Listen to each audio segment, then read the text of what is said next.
قائد اعظم سے کہا تھا کہ قائد اعظم مجھے تیری سیاست سے اتنا ڈر نہیں آتا جتنا جماعت علی شاہ کے دین سے ڈر آتا، اتنا مجھے، میں آن دی ریکارڈ بات کر رہا ہوں ذمہ داری کے ساتھ، کہ تیری سیاست سے میں اتنا نہیں ڈرتا جتنا جماعت علی شاہ کے دین سے ڈرتا، اس لیے کہ یہ جب دین کا نام لے کے پاکستان کی بات کرتا ہے تو لوگوں پہ عدو تاری کر دیتا ہے، اس لیے میں تیری سیاست سے زیادہ اس کے دین سے ڈرتا ہوں۔ پیر ملت پیر جماعت علی شاہ صاحب ابو العرب بھی کہا جاتا، ان زمانوں میں عرب میں غربت آئی تو یہاں سے ہندوستان سے چندے اکٹھے کر کر کے پیر جماعت علی شاہ صاحب لے جایا کرتے۔ مدینہ شریف میں آج بھی جماعت منزل موجود، صاحب کی اپنی رہائش تھی۔ ملت پیر جماعت علی شاہ صاحب نہ مدینے میں گزر رہے تھے تو بڑے بڑے مرید ساتھ تھے۔ اس زمانے میں لوگ ہاتھوں میں چھڑی رکھا کرتے، جانور اکثر ہوتے تھے تو چھڑیاں ہاتھوں میں ہوتی تھیں، تو پیر صاحب گزر رہے تھے، بوڑھے آدمی تھے، ساتھ تھے، تو ایک کتا دوڑا دوڑا آ گیا۔ جب وہ پیر صاحب کے قریب سے گزرنے لگا تو ایک مرید نے نہ کتے کی ٹانگ پہ ڈنڈا مارا، پیچھے ہٹ جا، کپڑوں کو نہ لگ جانا، تو چونکنے لگا، رونے لگا۔ جب بھاگا نا تو لوگ کہتے ہیں ہم نے عجیب منظر دیکھا، 100 سال کے پیر جماعت علی شاہ صاحب پگڑی ہاتھ میں پکڑی اور کتے کے پیچھے بھاگنا شروع کر، دوڑ کے کتے کو اٹھا کے لائے اور یوں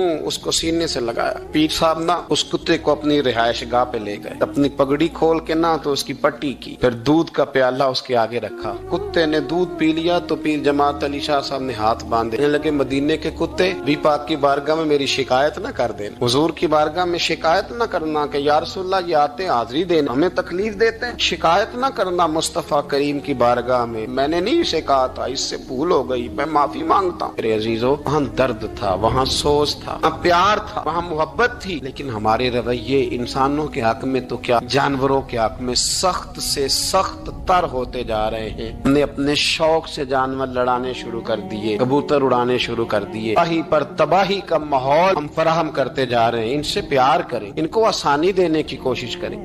کچھ لوگ ایسے ہوتے ہیں جو بیچارے بائی نیچر ہی کچھ پریشانیوں کا شکار ہوتے ہیں، اور قرآن مجید نے جو ارشاد فرمایا نا کہ کچھ لوگ نفس کی خواہش کو اپنا خدا بنا لیتے ہیں، تو وہ بلا وجہ بھی بہت ساری باتیں کرتے ہیں جن کا کوئی وجود نہیں ہوتا۔ عورت کو حقوق دلانے کے لیے بہت سارے لوگ بہت ساری غلط باتیں کرتے ہیں۔ جو لوگ یہاں سے کسی کو لے جاتے تھے نا دبئی دھوکہ دے کے، اور لے جاتے تھے یورپ میں، عرب ممالک میں دھوکہ دے کے لے جاتے تھے، تو وہ بھی کوئی خواب ہی تو دکھاتے تھے کہ اتنے لاکھ تنخواہ ہوگی، اتنا کچھ ہوگا، وہاں جا کے پتہ چلتا تھا کہ جیب سے بھی دینے پڑیں گے کچھ۔ بہت سارے لوگ ایسے ہوتے ہیں، وہ سارے خوبصورتی کے نام پر ہی دھوکہ دیتے ہیں۔ آپ کو پتہ ہے کہ جو آدمی کسی کو لالچ دیتا ہے تو کسی کو لوٹنے کے لیے اسے لالچ دینا بڑا ضروری ہوتا ہے۔ لوگ پہلے لالچ دیتے ہیں پھر لوٹتے ہیں، پہلے مکمل لالچ دیتے ہیں، یہ چیز مل جائے گی، یہ چیز مل جائے گی، لوگ مکمل لالچ دیتے ہیں، اس کے بعد پھر لوٹتے ہیں۔ اور اگر لالچ نہ دیں تو کوئی آدمی قابو آئے گا؟ لوگ لوٹتے ہیں لالچ دے کر۔ اچھا، اب وہ جو جس کو لالچ دیا جا رہا ہوتا ہے وہ کہہ رہا ہوتا ہے کہ نہیں نہیں تمہیں نہیں پتا، وہ اس وقت ماننے کو تیار نہیں ہوتا، وہ کہتا ہے اتنی خوبصورت باتیں کر رہا ہے، اتنی اچھے پیغام دے رہا ہے، تم میرے دشمن ہو، تم مجھے منع کر رہے ہو۔ ہوش تب آتی ہے کہ جب سب کچھ لٹ جاتا ہے۔ عورت کو ویسے بھی قابو کرنا بڑا آسان ہوتا ہے۔ اعلیٰ حضرت بریلوی رحمۃ اللہ علیہ فرماتے ہیں بیٹیاں نازک شیشیاں ہوتی ہیں، ان کو تو ذرا سی چوٹ لگے تو ٹوٹ جاتی ہیں۔ دیکھیں کتنا بڑا جملہ کہا بریلی کے امام، نازک شیشیاں ہیں، ذرا کوئی آدمی گمراہ کرتا ہے، ذرا خراب کرتا ہے۔